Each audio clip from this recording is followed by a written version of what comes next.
today's lunch.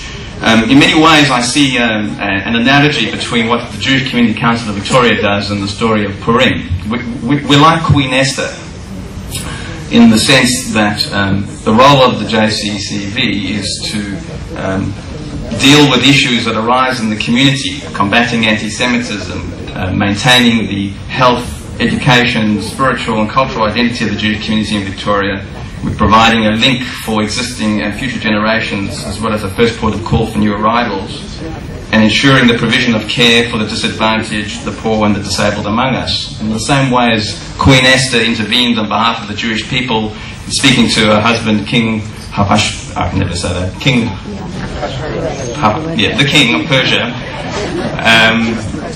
to prevent the murder of the Jewish people of Persia. The JCCV's role is to intervene, whether it be in relation to talking to governments, in relation to raising issues with pressure groups and the like. So when you think of the JCCV, think of us as Queen Esther, at least for today. Without further ado, I'd like to call on the Honourable Michael Ronaldson to bring us greetings.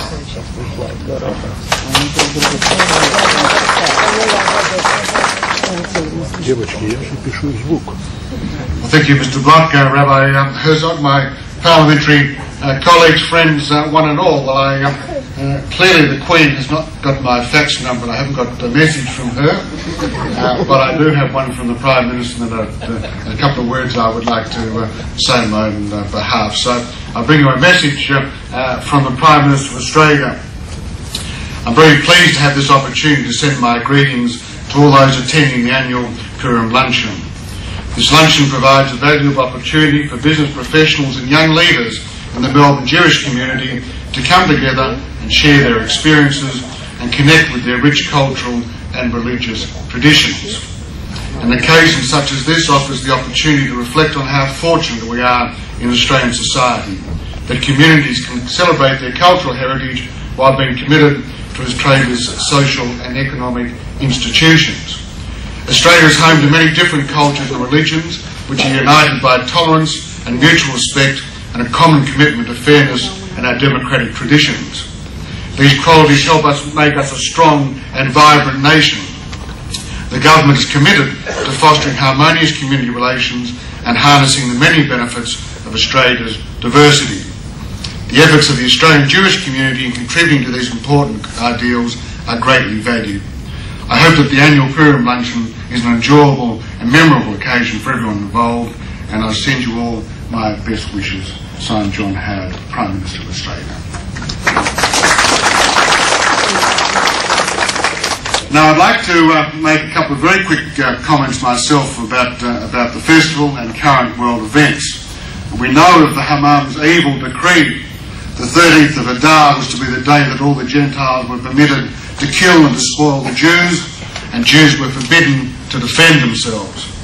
Because of Esther, the king changed the nature of the decree, but only to the extent that the Jews were allowed to defend themselves.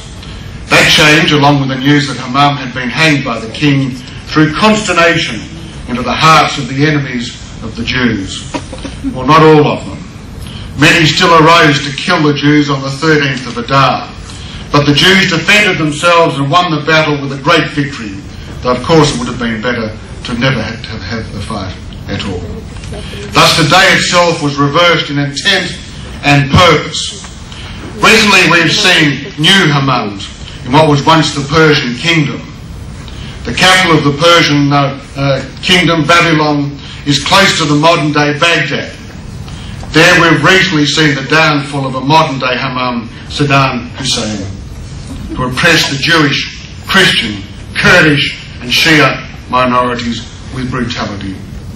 Well, another part of the old kingdom of Persia, Iran, has seen a president who has vowed to destroy Israel and has been working on a secret nuclear program for some 18 years. So there are ongoing lessons from Purim for all of us that are as important today as they were then. There are lessons of tolerance to accept strangers in our midst. There is a lesson of the need for self-defence when threatened, just as the Jews defended themselves on the 13th of Adar. And there's a lesson of courage. to be like Esther in the face of danger. And lastly, I know it's very traditional on this day for 1 or 2 glasses of alcohol to be consumed. So I will keep the rest of my message very short, so there are other speeches, and that everyone can then have perhaps 1 or 2 glasses of wine at the end of the lecture.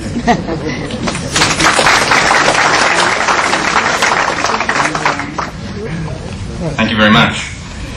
I now have much pleasure in welcoming and calling the Honourable Michael Danby, Federal Member for Melbourne Ports.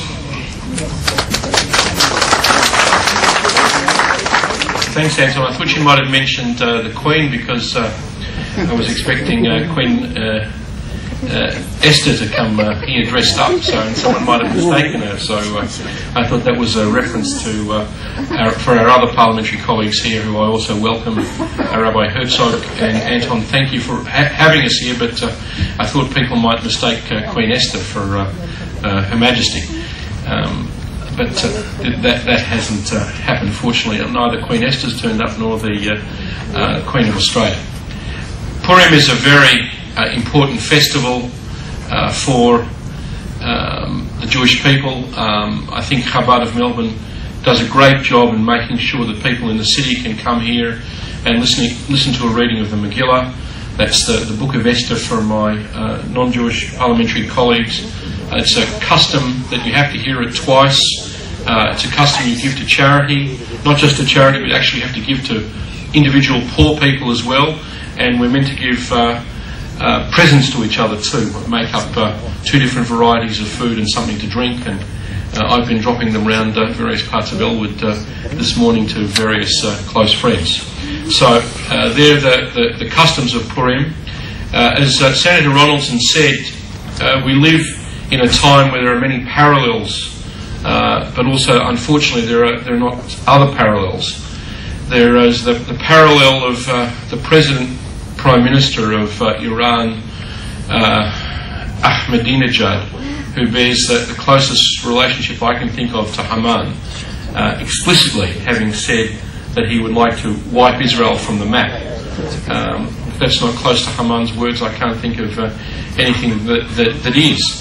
Unfortunately, I can't see in modern Iran, unfortunately, a great civilization and a great people, any modern-day King Ahasuerus's or Mordecai advisors. Fortunately, we have them in other countries and in other systems.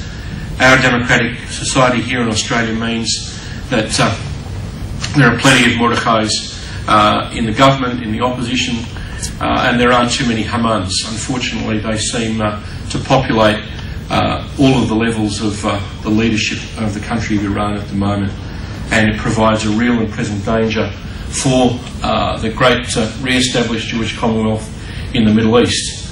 Let us hope and pray on this occasion of Purim that the lots will be drawn for the Hamans of this world. Again, I don't know whether to be literally hung, but figuratively, people like that who threaten another people with existentially shouldn't be running a modern and large state with the capacity to do that. Let's hope that at the United Nations and at the International Atomic Energy Agency that measures can be taken that will prevent these people putting into prospect the modern day words of the modern day Hamans. On a more cheery note, I wish you all a great Chag Sameach.